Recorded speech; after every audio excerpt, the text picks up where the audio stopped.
Hi అండి, అందరికీ నమస్కారం. Welcome to my channel Sowji Thoughts. ఈరోజు కార్తీక పురాణం 12వ అధ్యాయం వినేద్దాం రండి.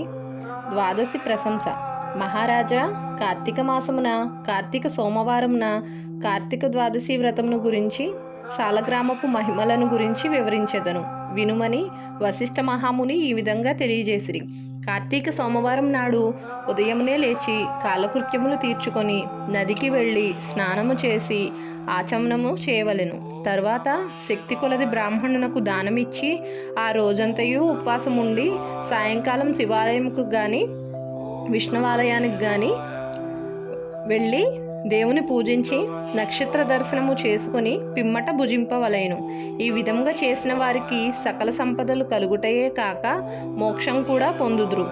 కార్తీక మాసంలో శని త్రయోదశి వచ్చిన ఎడల ఆ వ్రతమాచరించినచో 100 రెట్లు ఫలితము కలుగును.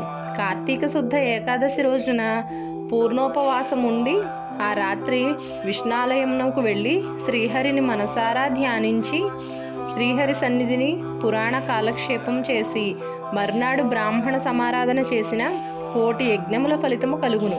ఈ విధముగా చేసిన వారాలకు సూర్యగ్రహణ సమయమున గంగానదిలో స్నానం చేసి 1,000,000 బ్రాహ్మణులకు భోజనము దానం చేసినంత పుణ్యం కలుగునో దానికంటే అధికంగా ఫలము కలుగును. కార్తీక శుద్ధ ద్వాదశి నాడు శ్రీమన్నారాయణుడు శేషపానుపు నుండి లేచును గనక కార్తీక శుద్ధ ద్వాదశి వ్రతము విష్ణువునకు ఇష్టము. ఆ రోజున శ్రీమంతులెవరైనా ఆవు కొమ్ములకు బంగారు తొడుగులు తగిలించి ఆవు కాళ్లకు వెండి డక్కలు తగిలించి దూడతో సహా బ్రాహ్మణుకు దానమిచ్చిన ఎడల ఆ ఆవు శరీరముందు ఎన్ని రోమములు కలవో అన్ని సంవత్సరములు ఇంద్రలోకంలో స్వర్గ సుఖములు అందుతుంది. కార్తీక శుద్ధ పాడ్యం రోజున కార్తీక పౌర్ణమి రోజున కంచు పాత్రలో ఆవు నెయ్యి పోసి దీపముంచిన వారు పూర్వజన్మందు చేసిన సకల పాపములు హరించును. ద్వాదశి నాడు యజ్ఞోపవీతములు దక్షిణతో బ్రాహ్మణునకు దానమిచ్చిన వారు ఇహపర సుఖమును పొందగలరు. ద్వాదశి రోజున బంగారు తులసి చెట్టును గాని సాలగ్రామమును గాని ఒక బ్రాహ్మణునకు దానమిచ్చిన ఎడల 4 సముద్రాల మధ్యనున్న భూమిని దానం చేసినంత ఫలము కలుగును. దీనికి ఉదాహరణముగా ఒక కథ గలదు, శ్రద్ధగా ఆలకింపుము. సాలగ్రామ దాన మహిమ. పూర్వము అఖండ గోదావరి నదీ తీరమందలి ఒకానొక పల్లెయందు ఒక వైశ్యుడు నివసించుచుండెను. వాడు మిగుల దురాశపరుడై నిత్యము ధనమును కూడా పెట్టుచు తాను అనుభవించక ఇతరులకు పెట్టక బీదలకు దాన ధర్మములు చేయక ఎల్లప్పుడూ పరనిందలతో తానే గొప్ప శ్రీమంతుడుగా విర్రవీగుచు ఏ జీవికి కూడా ఉపకారమైనను చేయక పరుల ద్రవ్యము ఎటులా అపహరింతునా అను తలంపుతో కుత్సిత బుద్ధి కలిగి కాలము గడుపుచుండెను. అతడు ఒకనాడు తన గ్రామమునకు సమీపమున ఉన్న పల్లెలో నివసించుచున్న ఒక బ్రాహ్మణునకు తన వద్దనున్న ధనమును పెద్ద వడ్డీకి అప్పిచ్చెను. మరికొంతకాలంనకు తన సొమ్ము తనకిమ్మని అడుగ్గా ఆ విప్రుడు, అయ్యా, తమకు ఇవ్వవలసిన ధనము 1 నెల రోజుల గడువులో ఇవ్వగలను. మీ రుణం ఉంచుకోను. ఈ జన్మలో తీర్చని ఎడల మరు జన్మమున మీ ఇంట ఏ జంతువుగానో పుట్టి అయినా మీ రుణం తీర్చుకోగలను అని సవినయంగా వేడుకొనెను. ఆ మాటలకు కోమటి మండిపడి, అట్లు వీల్లేదు, నా సొమ్ము నాకిప్పుడే ఇయ్యవలెను, లేని ఎడల నీ కంఠమును నరికి వేయుదును అని ఆవేశం కొలది వెనక ముందు ఆలోచించక తన మొలనున్న కత్తితో ఆ బ్రాహ్మణుని కుత్తుకొని కోసెను. వెంటనే ఆ బ్రాహ్మణుడు గిలగిలా తన్నుకొని చనిపోయాను. ఆ కోమటి భయపడి అక్కడనే ఉన్నచో రాజభటులు వచ్చి పట్టుకొందురని జడిసి తన గ్రామమునకు పారిపోయాను. బ్రాహ్మణ హత్య మహాపాపం గనుక అప్పటి నుండి ఆ వైశ్యునకు బ్రహ్మహత్య పాపం ఆవహించి కుష్ఠవ్యాధి కలిగి నానా బాధలు పడుచు కొన్నాళ్లకు మరణించెను. వెంటనే యమదూతలు వచ్చి అతన్ని తీసుకొని పోయి రౌరవాది నరక కూపముల బడద్రోసిరి. ఆ వయసునకు ఒక కుమారుడు కలడు. అతని పేరు ధర్మవీరుడు. ఆ పేరునకు తగినట్లుగానే తండ్రి సంపాదించిన ధనమును దాన ధర్మాలు చేయుచు పుణ్యకర్మం ఆచరించుచును. నీడ కొరకై చెట్లు నాటించుచు నూతులు చెరువులు త్రవ్వించుచు సకల జనులకు సంతోషపెట్టుచు మంచి కీర్తిని సంపాదించెను. ఇటులుండగా కొంతకాలంనకు త్రిలోక సంచారియగు నారదుల వారు యమలోకము దర్శించి భూలోకమునకు వచ్చి త్రోవలో ధర్మవీరుని ఇంటికి వేంచేసిరి. ధర్మవీరుడు నారదుల వారికి సాష్టాంగ దండ ప్రాణాములాచరించి విష్ణుదేవునిగా భావించి అర్ఘ్యపాద్యాది విధుల చేత సత్కరించి చేతులు జోడించి, మహానుభావ, నా పుణ్యం కొలది నేడు తమ దర్శనం లభించినది. నేను ధన్యుడను. నా జన్మ తరించినది. నా ఇల్లు పావనమైనది. శక్తి కొలది నే చేయు సత్కారములను స్వీకరించి తమరు వచ్చిన కార్యమును విశదీకరింపుడు అని సవినయుడై వేడుకొనెను. అంతా నారదుడు చిరునవ్వు నవ్వి, ఓ ధర్మవీర, నేను నీకొక హితవు చెప్పదలిచి వచ్చి తిని. శ్రీ మహావిష్ణువునకు కార్తీక మాసంలో శుద్ధ ద్వాదశి మహాప్రీతికరమైన దినము. ఆ రోజున స్నాన దాన జపాదులు ఏవి చేసిననో అత్యంత ఫలము కలుగును.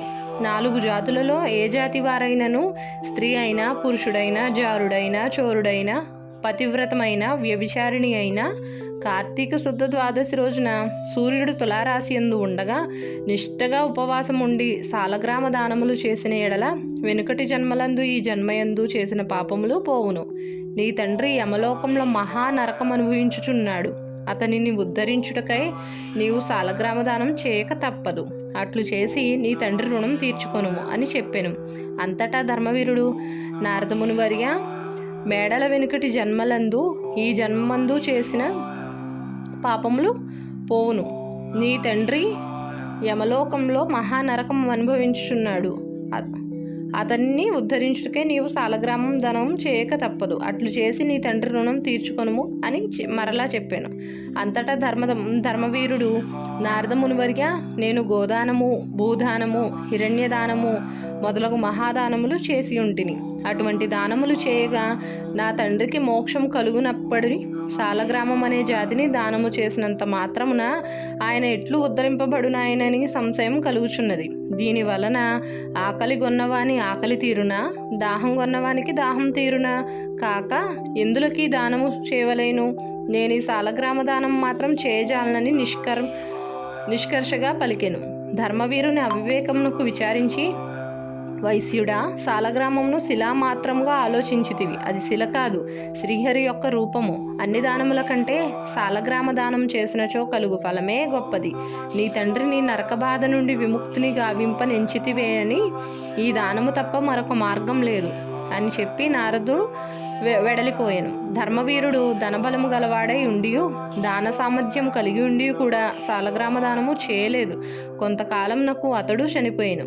నారదుడు చెప్పిన హితబోధను పెడచెవిన పెట్టుట చేత మరణాంతరం 7 జన్మల యందు పులి అయి పుట్టి, మరి 3 జన్మలందు వానరమై పుట్టి, 5 జన్మలు ఎద్దుగా పుట్టి, 10 జన్మలు మానవ స్త్రీగా పుట్టి, 10 జన్మలు పందిగా జన్మించి ఉండెను.